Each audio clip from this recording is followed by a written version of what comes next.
Mikolo tosekanaki na mosolo ya mboka Kongo ekoki tofungwani miso lelo tomoni bozoba nyonso tosali po ya kobongisa Kongo aveni ebongi tosala moto nyonso ata mwana Kongo ya mosolo mpembe ya nzoku Kongo ya bwanya kasa ya mbila Kongo ya makasi moto ya nkoi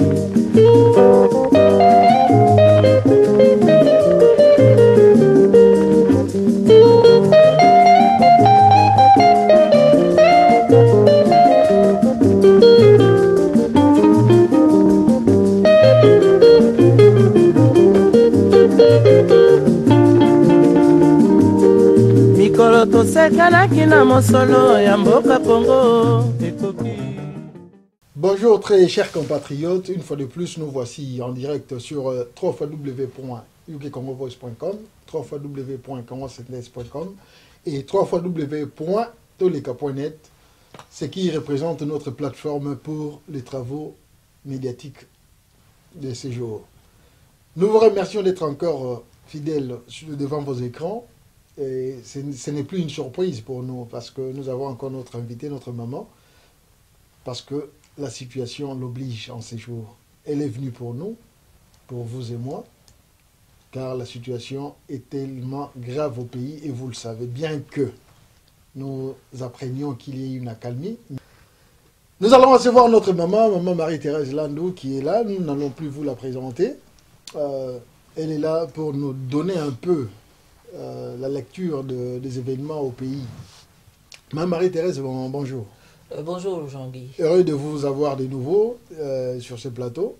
Je ne sais pas si vous avez un mot d'entrée pour nos fidèles téléspectateurs avant que nous commencions notre émission. Oui, bien sûr, après avoir connu la situation dramatique à Kinshasa et à travers la République, toutes ces marches qui ont conduit à des morts à Kinshasa comme à Goma, nous devrons continuer à parler à la population et à dire ce que nous pensons pour que nous puissions continuer.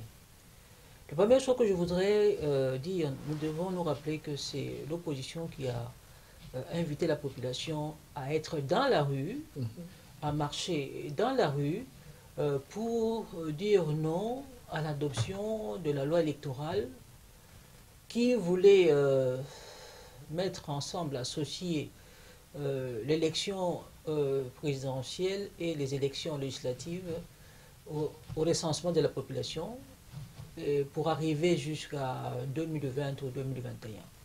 Et la population a marché et s'est exprimée. Et nous félicitons l'initiative des leaders politiques. Et nous avons vu que le peuple a répondu massivement à travers tout le pays à cet appel, jusqu'à se faire tuer. Et ça a commencé le 19 janvier, comme nous le savons. Ils ont continué le 20 janvier, et même le 21 janvier. Et ce que j'ai lu aujourd'hui dans le Figaro, la FIDH, la Fédération internationale des droits de l'homme, elle a déclaré qu'il y a eu 48 morts, tandis que le ministre Mende a déclaré qu'il y a eu 13 morts, 3 policiers, et, si je ne m'abuse, et 10 civils, qui sont des pillards. Et je voudrais dire ici à M. Mende que c'est une insulte à notre population. C'est une injure à notre population. Parce qu'aujourd'hui, il ne peut pas prouver que ceux qui sont morts sont des pillards. Où est-ce qu'on les a tués? Il ne doit pas le savoir, il ne sait même pas. Ceux qui sont morts étaient dans le rang, la population a été, ces 3 jours, et elle a été perturbée, et la police n'a pas hésité de tirer dans les rangs de la population qui marchait. Les pillages, c'est totalement en dehors de route. Et la police n'était pas là où on a pillé. Il a insulté notre population. Nous le prions de retirer ce qu'il vient de dire. Parce que, comme le 4 janvier 1959, nos pères se sont battus contre la colonisation. Les journées des 19, le 20 et 21, le peuple et les jeunes surtout ont démontré qu'ils ne sont pas d'accord avec l'actuel régime, qui est un régime qui tue. Et il doit retirer cela. Mais nous allons rappeler aujourd'hui, comme nous avons dit ça la fois passée, ici, à cette même plateforme, que nous allons déposer une requête aux fins d'enquête criminelle à charge de tous ceux qui sont impliqués dans le mort de la population depuis le 19 janvier jusqu'à aujourd'hui. Et parmi ceux qui seront cités, nommément, M. Médé sera cité, M. Bouchab sera cité, le ministre de l'Intérieur, c'est M. Bouchab, et le ministre de la Défense sera cité aussi, parce qu'ils ont autorisé l'armée comme la police à tirer sur la population. C'est comme si nous étions dans une guerre, alors qu'ils sont là pour protéger la population et leurs biens. Ils ne sont pas là pour tuer la population. Et ils sont rentrés dans leur bureau comme si de rien n'était pour travailler, gagner de l'argent, être dans les voitures que l'État achète. Et l'État achète parce que les populations, nos populations, payent leurs impôts. Merci, maman. Ok. Vous avez parlé de la décision, ainsi pas du projet de loi concernant le changement de la Constitution, concernant ces recensements avant les élections. Bizarrement, aujourd'hui, nous avons vu les volte-face du gouvernement, ici pas du Sénat, essayant d'écarter juste cette phrase de recensement, mais le projet reste quand même là. Et quelle est votre analyse là-dessus et quel serait votre conseil à la population et à l'opposition? Moi, j'apprécie que finalement le pouvoir est reculé. Enfin, le Sénat, c'est peut-être pas le pouvoir, mais soit. Ce recul a fait que la population est contente, en tout cas. C'est pratiquement une bataille partiellement gagnée, parce que ce n'est pas encore la guerre qui est gagnée, on doit encore continuer à se battre. Ça, nous apprécions, et nous, disons, nous apprécions cela, et nous félicitons quand même les sénateurs qui ont compris qu'il ne fallait pas continuer à heurter la population. Donc c'est une bonne chose, je pense. Mais ici, on pose un problème. Le fait que le Sénat n'a pas suivi la loi qui a été adoptée au Parlement, ça signifie qu'il y a un désaccord fondamental entre le Parlement et le Sénat. Qu'est-ce qui va se passer maintenant? Voilà. Ce qui va se passer, c'est qu'il va y avoir une commission qu'on appelle une commission mixte paritaire qui doit régler ces différends. Et si la commission arrive à la même conclusion, disons, cette commission, la même conclusion que le Sénat, le texte va aller à l'Assemblée nationale pour une adoption définitive. Et ça, nous ne savons pas encore, on ne sait pas apprécier. Peut-être que le Parlement va suivre ce que le Sénat a dit. Parce que le Sénat a dit que le recensement était retiré du texte. C'était ça, c'est pour cela que la population a marché essentiellement. Bon, le recensement, comme il est retiré du texte, en principe, ça ne doit plus poser de problème par rapport aux échéances électorales, parce qu'il a déclaré, j'ai entendu, que les élections seront programmées en 2016, élections législatives et élections présidentielles, comme c'est prévu dans la Constitution. Bon, soit, la population est calme. Mais, quel conseil donner à la population? La population doit rester debout. Parce que l'objectif dernier, ce n'est pas tellement la loi électorale, mais que le régime de Kabila tombe, que M. Kabila ne soit plus président de la République du Congo. C'est ça l'objectif qui est principal, majeur, c'est celui-là. La population doit rester debout, sinon si elle s'assoit, c'est fini. Elle va encore revenir peut-être en arrière et reprendre encore les tueries. Et nous devrons en tout cas nous battre autrement pour arriver à l'objectif que nos pères ont promis. arriver à un pays où il fait bon vivre. En notifiant tout ceci et en regardant la situation comme elle avance, il y a des implications. Si nous voyons que le Sénat aujourd'hui décide de retirer le texte et de programmer les élections pour 2016 et que cette même constitution nous dit que normalement Joseph ne devrait pas se représenter, faudrait-il qu'il y ait une commission mixte pour organiser les élections pour 2016? Et encore, beaucoup de gens nous ont appelés pour demander, étant donné que le sang des Congolais soit coulé ou ait été coulé, faudrait-il que Joseph reste toujours à la tête du pouvoir jusqu'en 2016 ou devrait-il partir?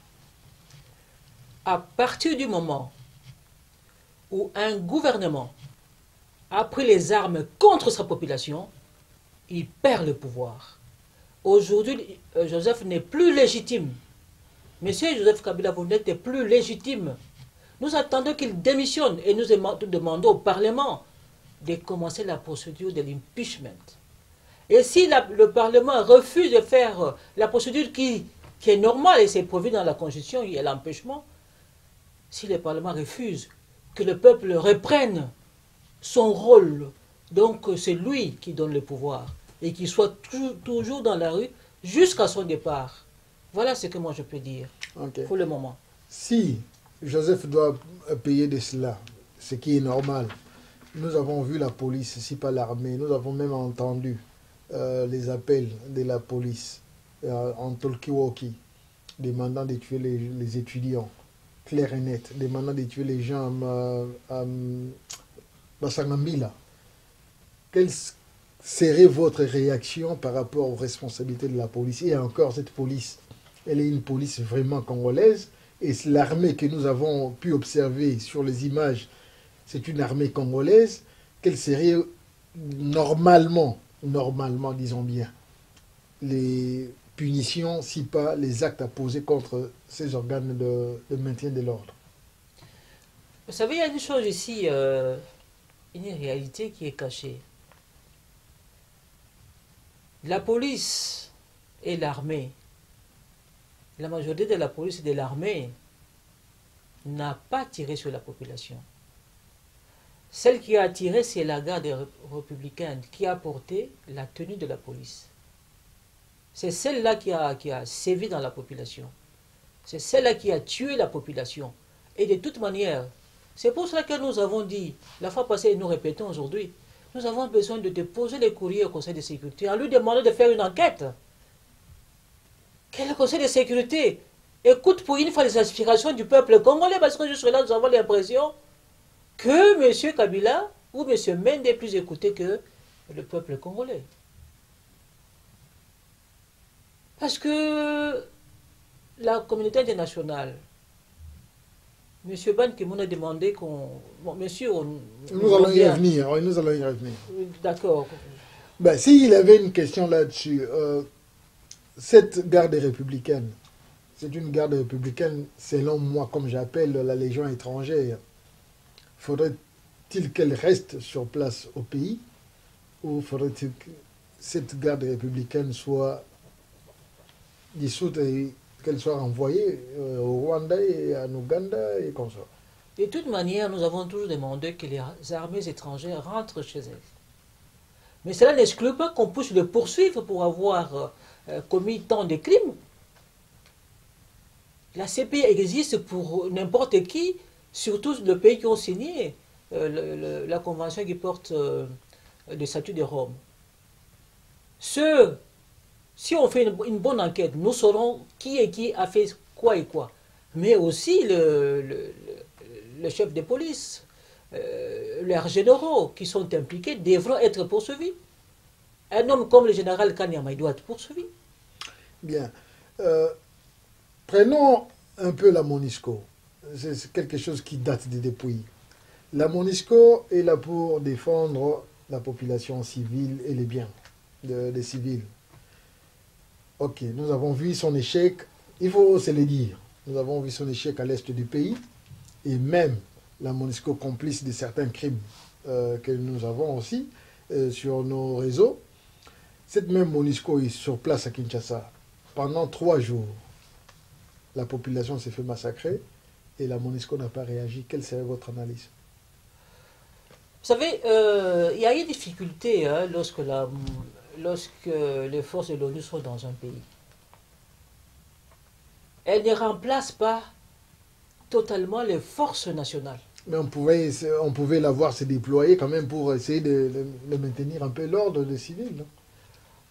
Non, non, ici, franchement, c'était une marche pacifique, un peuple sans armes.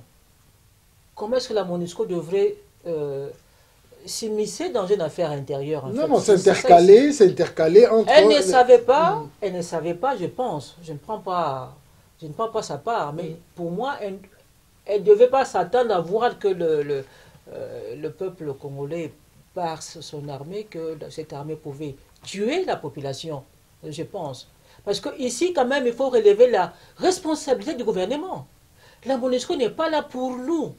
Pour nous, définitivement, d'ailleurs, j'ai suivi l'année passée qu'ils doivent commencer déjà à rentrer chez eux. La MONUSCO n'est pas une armée de la République du Congo. Normalement, l'armée du Congo devrait protéger la population. Mais aussi, et si la MONUSCO devrait encadrer la population, comment est-ce qu'on allait savoir que nous n'avons pas d'armée, en fait? Parce que nous savions que si la population marche, parce que c'est prévu dans la Constitution, que le marche, ce sont je pourrais dire que la Constitution permet les marches. C'est une activité qui est démocratique. Maintenant, nous venons de nous rendre compte qu'en fait, le gouvernement n'est pas démocratique. Okay. Maintenant, la MONUSCO peut agir. Okay. Et nous pouvons demander, par exemple, que, puisque nous n'avons pas d'armée, que la MONUSCO nous aide pour la transition. Nous devons continuer à demander la démission de M. Kabila. C'est la moindre des choses. Okay. Il doit démissionner, il n'est plus crédible. D'autant plus qu'il est silencieux. Il est démissionnaire. Okay. M. Kabila est silencieux. Le gouvernement est silencieux. Ils sont tous démissionnaires. D'accord. Bien.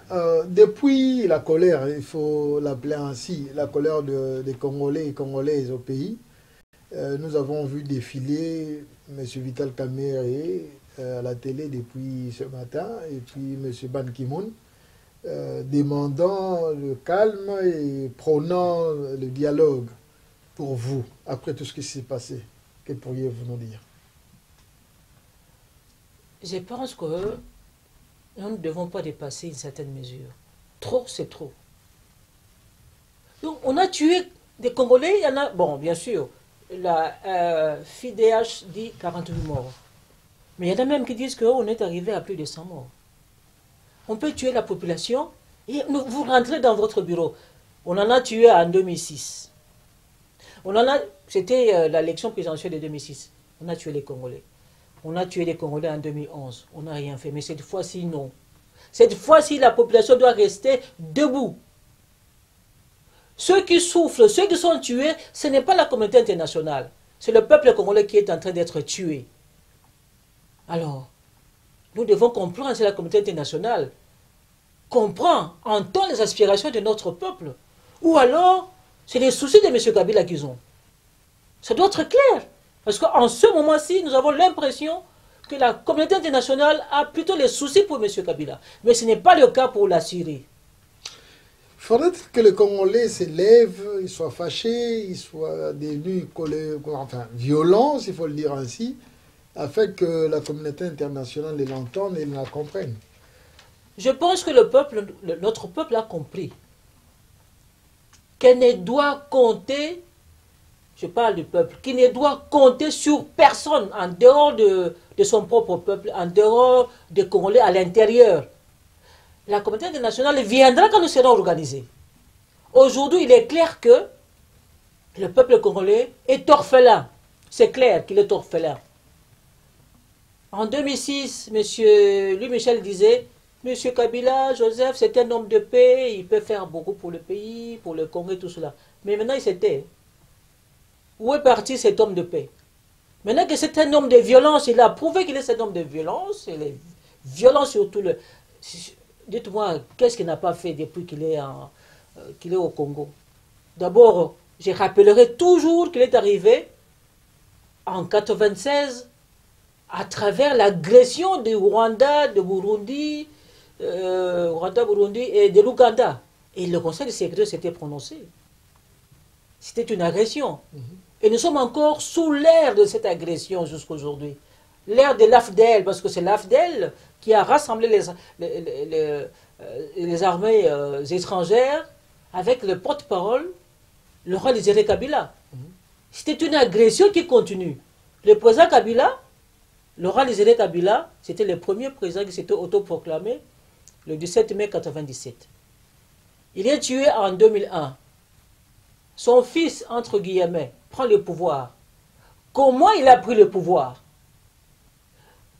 S'il avait pris le pouvoir par la démocratie, eh bien on serait les démocrates, il serait démocrate. Il a pris le pouvoir en tuant.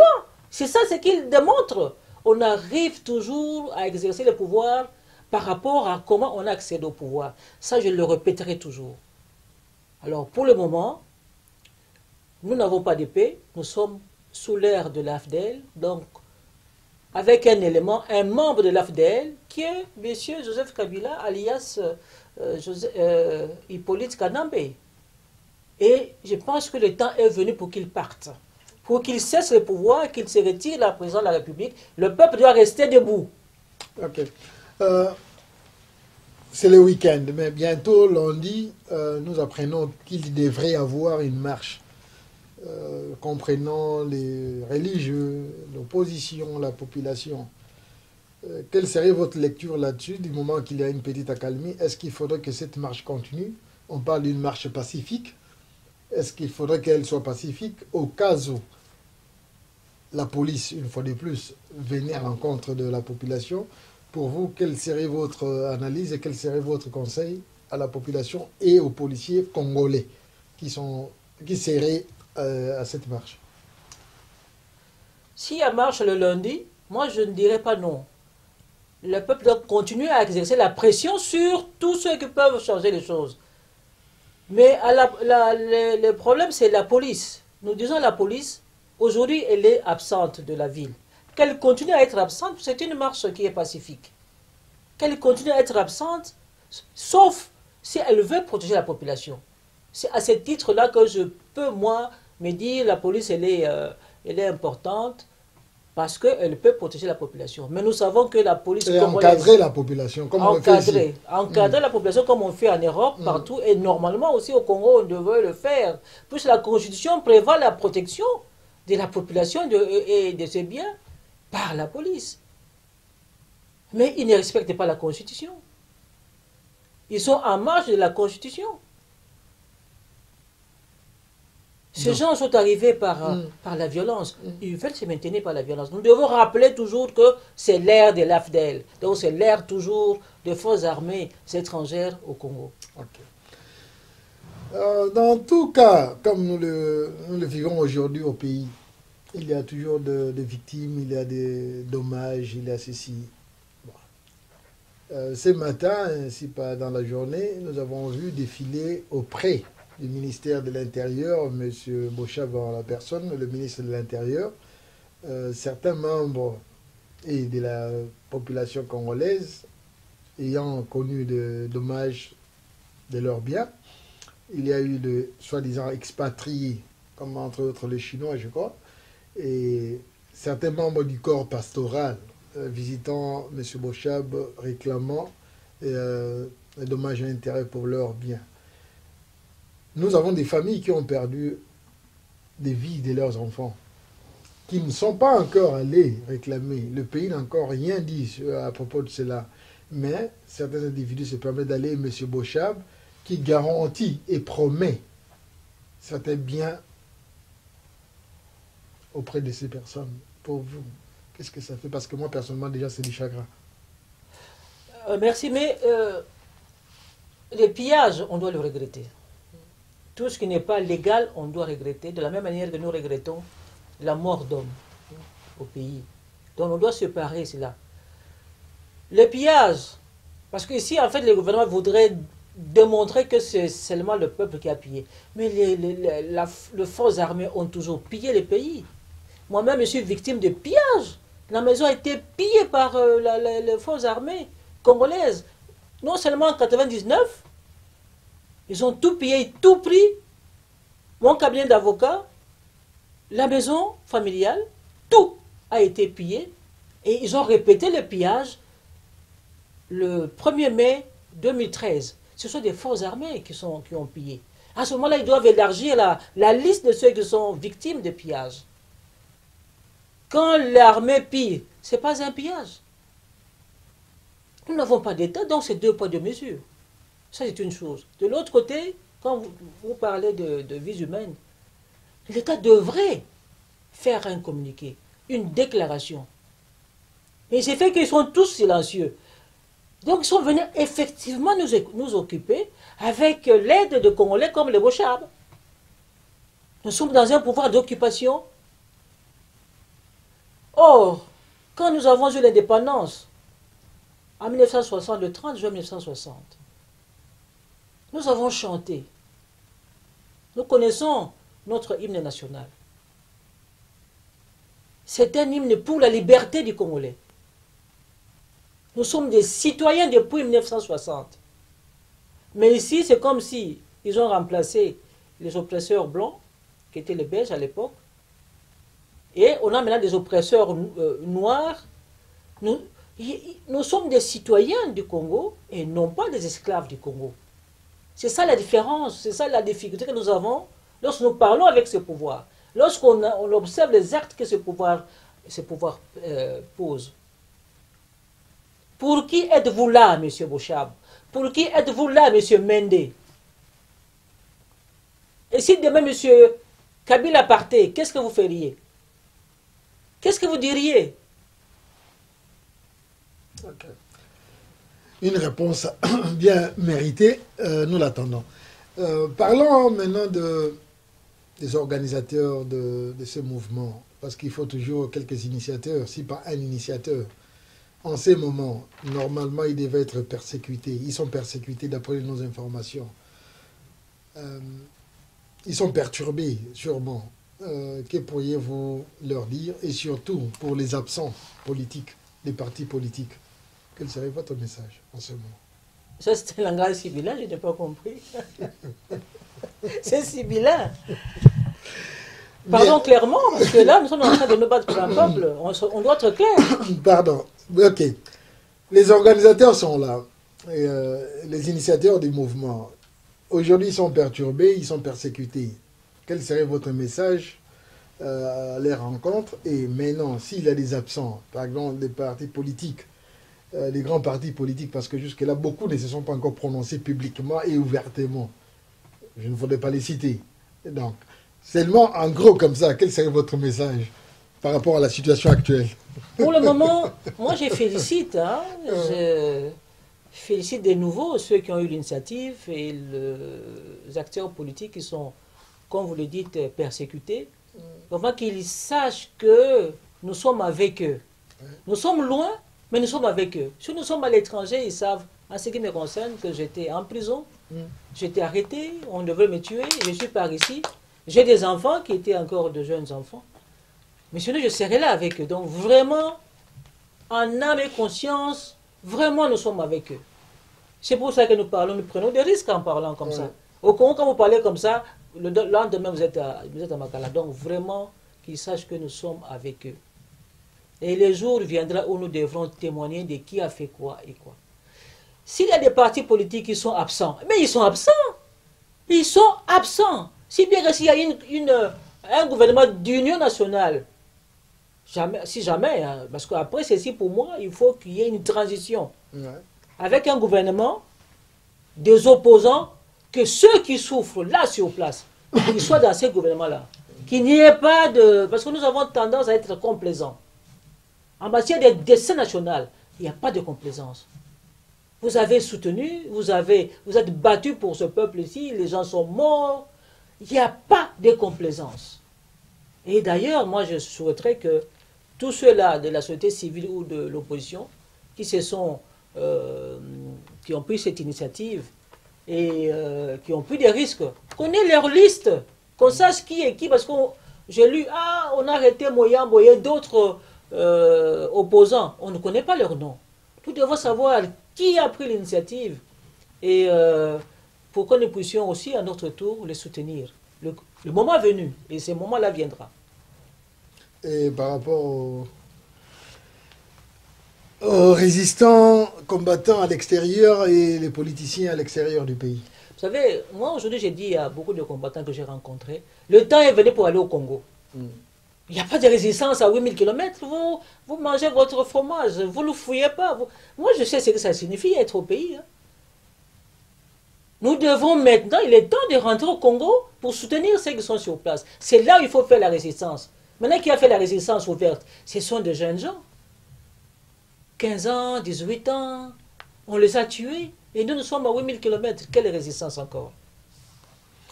Vous parlez des jeunes, justement. On a vu ces jeunes se faire ramasser par les militaires et tout. Une extermination systématique. Savez-vous, en tant que leader politique, où on les amène, où on les met, qu'est-ce qu'on en fait, ou bien si c'est juste une politique d'affaiblir la résistance au pays? Ça, c'est une difficulté, hein, parce que j'ai lu, et d'ailleurs on m'a appelé de Kinshasa, qu'on a ramassé beaucoup de jeunes, en Ngaba surtout. Surtout en Ngaba. Ah, je pense que c'est parce qu'on a brûlé la commune de Ngaba. Beaucoup ont été ramassés la nuit. Jusqu'à aujourd'hui, on ne sait pas là où on nous a menés. C'est une difficulté que nous avons. J'espère qu'on ne les a pas tués. C'est la seule chose que je peux dire. C'était juste un espoir. Bien, nous arrivons à la fin de notre émission de ce soir. Si vous avez en 1 ou 2 minutes quelque chose à dire directement au peuple, au public, le micro est à vous et puis je vais conclure. Mais, merci beaucoup. Mais là, c'est simplement encourager le peuple. Hein. Je ne serai pas long.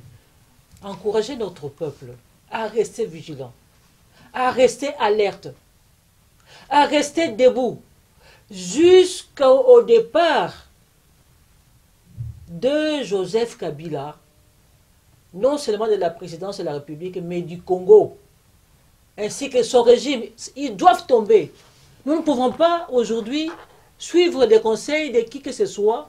Ah, dos à la calme, restez calme. En restant calme, ils vont continuer à nous tuer. Nous avons toujours exprimé la souffrance que nous connaissons, les difficultés que nous connaissons, que nous sommes en train d'être... Écoutez, les femmes sont violées. Plus de, disons, de 5 millions de morts au Congo. Et jusqu'à ce jour, le même pouvoir doit continuer. Mais pourquoi? L'économie ne marche pas. L'humain, sur le plan humain, ça ne marche pas non plus, puisque le PNUD a dit, en 2012, nous avions la place de 187e place. L'avant-dernière, je crois. La dernière. Ouais. En 2013, c'était 186e place, donc l'avant-dernière. Rien ne marche au pays. Même si on saupoudre par-ci, par-là, il y a une route, c'est pas ça le développement. Il est temps que M. Kabila parte, il est vraiment temps, et qu'il n'attende pas. Merci beaucoup. Je crois que vous avez suivi Maman Marie-Thérèse Landou. Vous l'avez bien écouté. Moi, j'ai dit ceci. Et je crois que les religieux ou les pasteurs me corrigeront si je me trompe. Quand vous combattez un démon, il vous revient 27 fois plus fort. Je crois que c'est ça, 27 fois. Donc, le peuple congolais, vous avez combattu les démons pendant cette semaine. Je crois que vous devez vous attendre à ce que ils vous reviennent 27 fois plus fort pour les représailles. Soyez vigilants, comme maman a dit, soyez forts et debout, combattez le mal et surtout revendiquez vos droits jusqu'à la fin.